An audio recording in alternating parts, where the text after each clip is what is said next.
दोस्तों, क्या आपको पता है कि भारत को पाकिस्तान के बाद में आज़ादी मिली और जिस दिन भारत को आज़ादी मिली उस दिन 1 रुपये की कीमत $1 के बराबर थी। इस वीडियो में आपको ऐसे ही बहुत सारे फैक्ट जानने को मिलेंगे, तो आप वीडियो तक बने रहिए। 15 अगस्त 1947 में पहली बार 32 करोड़ लोगों ने आज़ादी की पहली सुबह देखी। आज़ादी का असली मतलब क्या होता है ये तो उन 32 करोड़ लोगों को ही पता होगा जिन्होंने 200 साल की गुलामी के बाद और कई लोगों की मृत्यु के बाद आज़ादी के लिए मृत्यु के बाद ये सुबह देखी। क्या आपको पता है दोस्तों, भारत को पाकिस्तान के एक दिन बाद में आज़ादी मिली। मतलब पाकिस्तान को 14 अगस्त और भारत को 15 अगस्त को आज़ादी मिली। ये तारीख अलग अलग इसलिए रखी गई थी क्योंकि उन्हें लगता था कि अगर एक साथ में तारीख रखेंगे तो उन्हें बहुत सारी लड़ाइयों का सामना करना पड़ सकता है। यह आज़ादी सिर्फ एक दिन में नहीं मिली दोस्तों, इसके लिए कड़ी मेहनत और कड़े संघर्ष के बाद में हमें यह आज़ादी देखने को मिल रही है आज।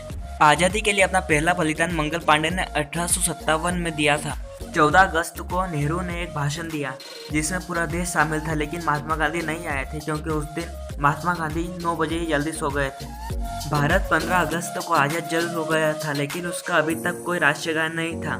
हालांकि रविन्द्रनाथ टैगोर ने 1911 में ही जनगण मन को लिख दिया था, लेकिन उसको राष्ट्रीय गान 1950 में ही बनाया गया। भारत और पाकिस्तान की सीमा रेखा 15 अगस्त तक नहीं थी, इसे 17 अगस्त को रेड लाइन के रूप में बीच में खींचा गया। दोस्तों, क्या आपको पता है अमेरिका को 242 साल पहले ही आज़ादी मिल चुकी है, लेकिन भारत को आज़ादी 74 साल पहले ही मिली है। हर साल 15 अगस्त पर श्री प्रधानमंत्री जी लाल किले पर से झंडा फहराते हैं, लेकिन 1943 में ऐसा नहीं हुआ। उन्होंने 16 तारीख को झंडा फहराया।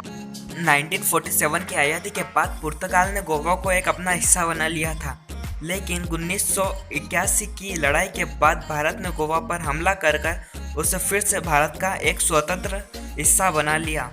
15 अगस्त 1947 में 1 रुपये की कीमत $1 के बराबर थी, लेकिन जैसे जैसे समय बढ़ता गया वैसे वैसे रुपया गिरता गया और डॉलर बढ़ता गया। दोस्तों, क्या आपको पता है 15 अगस्त को वीर चक्र की स्थापना हुई थी, उसे मान्यता दी गई थी। और दोस्तों, 15 अगस्त को डाक में पिन जनरेट होना स्टार्ट हो गए थे। 6 नंबर के पिन जनरेट होते थे उस समय पे। 15 अगस्त 1982 को इंदिरा गांधी के भाषण के बाद ही टीवी पर रंगीन प्रोग्राम की शुरुआत हुई। 15 अगस्त को ही भारत के अलावा 3 और देशों का स्वतंत्रता दिवस मनाया जाता है। जापान से दक्षिण कोरिया 15 अगस्त 1948 में आज़ाद हुआ। ब्रिटेन से बुहारी 15 अगस्त 1971 को और फ्रेंच से कोंगो 15 अगस्त 1960 को आज़ाद हुआ। दोस्तों, अब सबसे बड़ा सवाल तो ये सामने आता है कि भारत को 15 अगस्त 1948 में ही आज़ादी क्यों मिली। इसके अलावा किसी और दिन भी तो भारत को आज़ादी मिल सकती थी, या किसी और टाइम पे भी तो आज़ादी मिल सकती थी। रात को 12 बजे ही आज़ादी क्यों मिली? तो इसका रीज़न ये है कि 2 साल पहले फ्रेंच ने 2 देशों के सामने अपना आत्मसमर्पण किया था इसी दिन। इसीलिए ब्रिटिशों को यह लकीर दिन था, इसीलिए ब्रिटिशों ने इसी दिन को भारत को आज़ादी देने का फैसला किया। दोस्तों, अगर आपको ये वीडियो पसंद आई हो और इस वीडियो से आपको कोई जानकारी मिली हो तो वीडियो को लाइक कीजिए। अगर आप हमारे यूट्यूब चैनल पर नए हो तो चैनल को सब्सक्राइब करके बेल आइकॉन जरूर प्रेस कर दीजिए। जय हिंद।